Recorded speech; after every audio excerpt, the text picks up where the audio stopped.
Alright, so this series we're going to be referring to the spine, which here you can see this is the base of the skull. If you turn it over here, we can see that we have a cervical, a thoracic, and a lumbar region of our spine. The portions that you see that are sticking up are called the spinous processes. These are all going to be what you can feel when you run your finger down your back.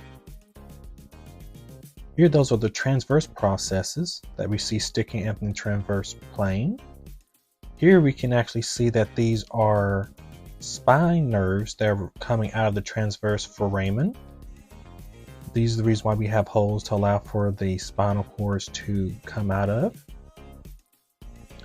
If we look down here at the base of our lumbar, specifically around our lumbar number 4 and 5, here we can see that this little red dot here is to represent what's called a herniated disc. If those discs become too compacted, those can lead to squishing of those discs, and that's going to lead to herniation of a disc. So those discs sit in between vertebrae, which act as a cushion. And here we can see that here you're squishing these. It allows for compression of our back. So anytime we're standing up or moving around, we're causing compression, and we have that fibrocartilage that sits in the middle between our vertebrae to allow for cushioning. Let's take a look at the 3 different regions of our spinal or our vertebrae.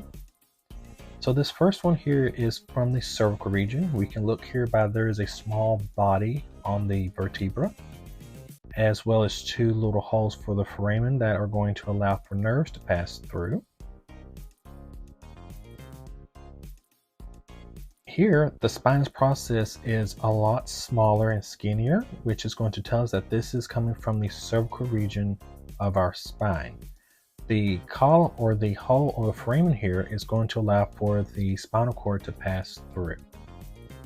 The next region is going to be our thoracic region. It makes the shape of a T, but also it looks like the head of a giraffe.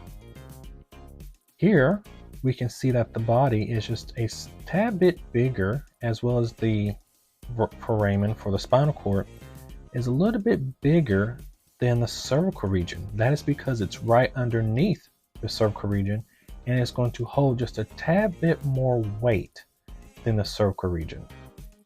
The next region down is going to be our lumbar region, which if you turn it to the side, it looks like a moose.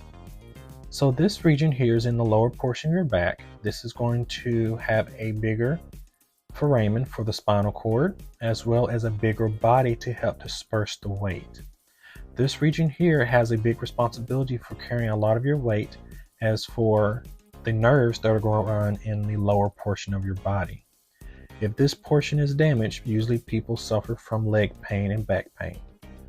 Hopefully you learned something new, and we will see you next go around.